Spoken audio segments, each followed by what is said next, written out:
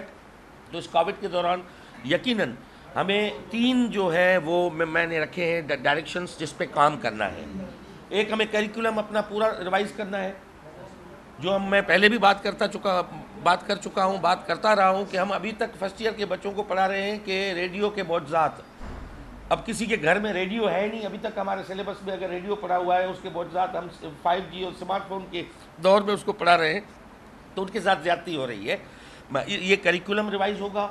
Infrastructure ٹھیک ہوگا، اس پہ ہم ویجیلنس رکھیں گے، ٹیمیں بنائیں گے، میں خود نکلوں گا جہاں بھی انفراسٹرکچر ہے وہ کم از کم چائلڈ فرینڈلی ہو، اسکول بچے کا دوست ہو، بھوت بنگلہ نہ ہو بچے کو بھگانے کے لیے، اس کا ایسا لک ہو، اس پہ ہم الگ کام کریں گے۔ اور تیسری جو بات آپ کی ہے کوالٹی، امپارٹنگ کوالٹی ایجوکیشن بچوں تک منتقل کرنا، بہتر جو تعلیم ہے وہ اس کا تعلق ہے بہتر استاد سے،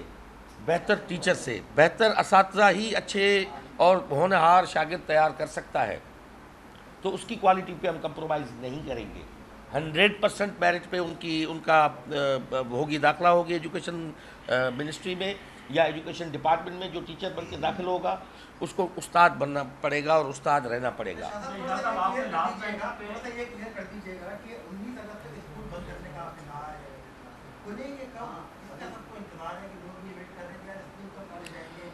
ہم نے 20 اگست کی اوپننگ کی ڈیٹ رکھی ہے، اب اس میں ہم ایک میٹنگ جو ہے وہ 7-8 محرم کو ہم رکھیں گے ریویو کرنے کے لیے پوری سچویشن کو، اور اس میں ہم باؤنڈ ہیں این سی او سی کے ڈیسیشن سے بھی، اور ہم اس میں جو ہماری پروونشل منسٹرز کی جو ہوئی ہے کمیٹی بنی ہوئی ہے، فیڈرل منسٹر بھی اس میں شامل ہے شفقت محمود صاحب، اس سے بھی میری بات ہوئی تھی. ہم کوشش کریں گے، حالانکہ ایجوکیشن جو ہے وہ پیور پروونشل سبجیکٹ ہے، اس میں فیڈرل کا کوئی ہے نہیں، ہم پہ کوئی لازم نہیں ہے کہ ہم ان کو فالو کریں، مگر ایک کوآرڈینیشن میں ہم چلنے کی کوشش کریں گے. وہ بھی یہی عاشورے کے بعد.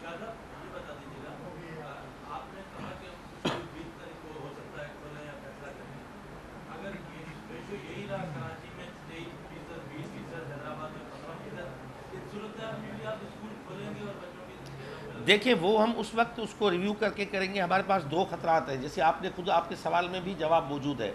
کہ یہ چیلنج ہے کہ 23% کووڈ کے ٹرانسمیشن ریٹ میں ہم استادوں کو اور بچوں کو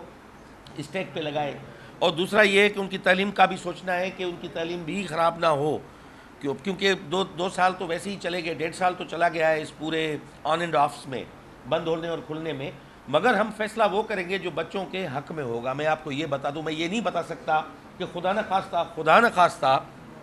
God فاربڈ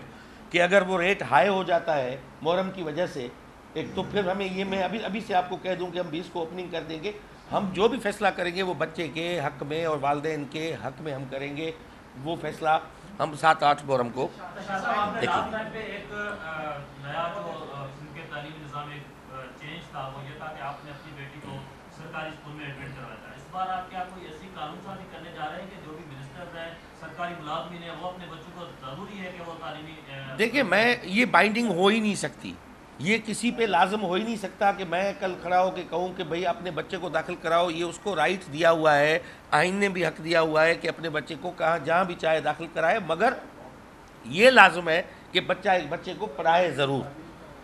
free and compulsory education ہے آرٹیکل 25A میں آئین کے. تو یہ میں نہیں کسی بھی لاگو کر سکتا کہ لازماً اپنے بچے کو ادھر پڑھاؤ یا ادھر پڑھاؤ. اب میں نے جب اپنی بچی کو وہاں پہ داخل کروایا تھا تو یہ میرا اپنا ڈیسیجن تھا، اور بچی خود کو قائل کر کے میں نے کیا تھا. اب اس کو 2 سال گزر گئے ہیں. میں اپنی بچی کو لیبارٹری کے تجربے گاہ میں نہیں رکھ سکتا. سچی بات یہ ہے، مجھے حق ہی نہیں پہنچتا، کسی دنیا کے ملک میں حق نہیں پہنچتا کہ میں کسی کو زبردستی مسلط کروں اپنی مرضی. اگر اس کی خواہش ہوگی تو جس اسکول میں داخل ہونا چاہے تو میں وہیں پہ داخل کر دوں گا. مگر ہم جب اپنا سسٹم بہتر کریں گے، گورنمنٹ کے اسکولز بہتر کریں گے، تو لازمی اپنے ہر کوئی والد جو ہے، والدین جو اپنے بچوں کو فری میں پڑھانا چاہے گا، کون چاہے گا کہ میں پرائیویٹ اسکولز کے اتنے ساری فیس بھروں. ہم بہتر کریں گے. آپ ہی کل کہیں گے کہ ہمارے بچوں کو داخل کرو گورنمنٹ اسکول میں. یہ ہے، یہ سروس ہماری سائڈ سے. اسکولوں کا معاملہ کیا گیا، اب ابھی یونیورسٹیوں کا معاملہ رہتا ہے، یونیورسٹیاں کب کھلیں گی، امتحانات ان کے کب ہوں گے، کوئی اس حوالے سے ڈسکس ہوا؟ یونیورسٹیوں کا بھی ہم نے ان پرنسپل تو ہم نے یہ طے کیا ہے کہ عاشورے کے بعد کھولیں گے، لیکن یہ سارا انحصار ہوتا ہے کہ کووڈ کی سچویشن کیا بنتی ہے. اس کے بعد ہم بیٹھ کے سارے اس فیصلے کو ریوزٹ کریں گے. اس کے بعد فائنل فیصلہ جو ہوگا اس کے بعد ہوگا کہ سچویشن کس طرح بنتی ہے. ہم امید کر رہے ہیں کہ انشاءاللہ اگر کووڈ کی سچویشن میں کمی آتی ہے اور بہتری آتی ہے تو عاشورے کے بعد اسکولوں کے ساتھ یونیورسٹیاں بھی کھولیں گی. اچھا راؤ صاحب یہ بتائیے گا کہ اس وقت جتنی بھی سندھ کی جامعات ہیں ان کے جو رجسٹرار اور کنٹرولر ہیں وہ ایڈ ہاک سسٹم پر چل رہے ہیں. ان کی جو تعیناتی ہے وہ ابھی تک مستقل نہیں ہوئی. رجسٹرار جو وائس چانسلر جو ہوتے ہیں وہ خود ہی جو ہے وہ رجسٹرار کو اور کنٹرولر کو ایکٹنگ چارج یہ تو آپ سے جو پہلے ایڈوائزر تھے انہوں نے تو یہ درینہ مسئلہ حل نہیں کیا، تو کیا آپ کے ٹائم پیریڈ میں یہ مسئلہ حل ہوگا؟ دیکھیں، میں نے دیکھا ہے کہ جامعات کا اور یونیورسٹیز اور بورڈز کے کافی اور بھی ایشوز ہیں اس کے ساتھ ساتھ. اس پہ ہم ابھی بھی ڈسکس کر رہے تھے. حالانکہ ہمارا آج کا ایشو نہیں تھا، آج تو ہم یہ ایگزام کے سلسلے میں بیٹھے ہوئے تھے. تو جتنے بھی اور ایشوز ہیں کہ مستقل طریقے سے اور بہتر طریقے سے حل کریں. اس معاملے میں بھی ہمارا پروسیس ہے، انشاءاللہ یہ جلد حل ہو جائے گا. جی جی سر پیپر آؤٹ ہو جاتا ہے تو سر اسی میں دیکھا ہے کہ دیکھا ہے کہ وزیر چینج ہوتا ہے تو نئی پالیسیز آتی ہیں، وہ ایک نئے ایم کے ساتھ آتا ہے. ٹھیک ہے سر، لیکن یہ پیپر جو آؤٹ ہوتا ہے، جو پورے سال کا پریکٹس کر رہے ہوتے ہیں، تیاری کر رہے ہوتے ہیں، ان کے ساتھ ناانصافی ہوتی ہے. سر یہ پیپر جو آؤٹ ہوتا ہے، اگر جو جن کی وجہ سے یہ ہوتا ہے تو ان کے لیے کیا، اس کی روک تھام کے لیے پہلے آپ کیا کر رہے ہیں، آپ نے کیا پلان بنایا ہے،